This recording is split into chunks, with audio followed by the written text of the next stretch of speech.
Welcome back to Daytime, everyone. Do you believe in soulmates? Do they really exist? Is there more than one for everyone? Candace Chambers-Belida has the answers. She's written The Secret Codes of Conduct for Marriage, Dare to Stand, and Never Good Enough to Marry. It's good to have you here. It's my pleasure being here. I'm excited. So you have a soulmate. How did you find yours? Actually, it's an amazing story. Is that I met David in a simple way, a simplistic way. At a church, he handed me a songbook, and I told him I didn't sing, but he handed it to me anyway.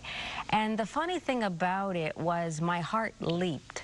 My soul was awakened when I met David, and I think that's one of the clues when you meet your soulmate. You'll find that it's the crown jewel of the relationship. There's no way that you'll know that that person is the person for you until you at least feel it inside deeply. Did he know he had met his soulmate at that time when he handed you that book? Actually, he did. He knew. He basically felt, he's the one who told his mom and said, hey, you know, I found the one I'm going to marry. And I'm thinking, really? Can a person have more than one soulmate, though? Absolutely. I myself found out after David and I had gotten married.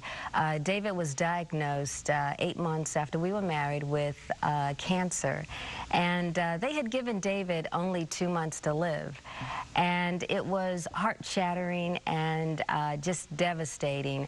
And God in his graciousness gave David 3.5 years, and we traveled around the world. And then, of course, in Italy, David was taken ill. And shortly after, when we arrived back from Italy, he passed away. And, of course, you know, my thought was, oh, my gosh, what do I do now? I mean, you know, that's actually how the book came out, Dare to Stand. But the thing about it is, the amazing thing about it is your heart is big enough for more than just one person. It's big enough for two. And so when you fall in love, it's a gift. And I don't think that it's only a one-time thing in life. I think that when you find love, it'll come again, it'll come around, but you always want the genuine love. You want the right love. Well, what's the difference between fantasy and real love? That is amazing, is a lot of people actually have this incredible fantasy in their head. And they feel that they want this person, this guy or this girl that looks like this, and it's a fantasy. But the truth of the matter is that reality can never live up to fantasy. I mean, the fantasy is always going to be bigger than the reality. And so then what happens is when you're married, you're disappointed and you're like, well, you're not like this and you're not like that. Well, the reason why is because fantasy is just that, a fantasy and not reality. Speaking of that, we still hear Kim Kardashian talking about her fairy tale marriage that she's still looking for.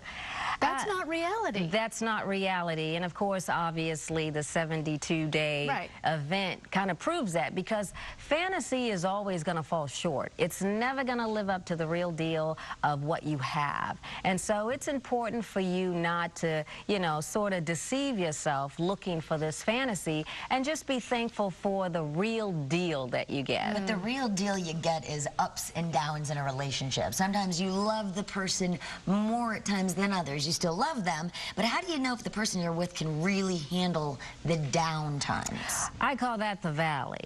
And I believe that you're going to have more valleys in life than that mountain peak experience. I don't know if you've ever been like to Yosemite or whatever, and there's a half dome and all, and you climb and you get to the summit, and it's pristine, it's beautiful, it's great, it's wonderful up there. But the reality is that there are more valleys in life. There's the troubles, the crises, the problems, the finances, different things like that.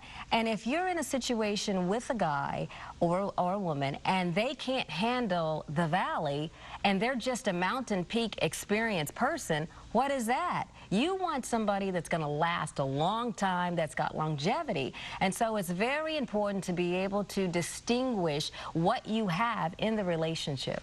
Good advice. All right. Really good advice. Candace Chambers-Belida, thank you very much for coming in and joining us. Thank you for having me.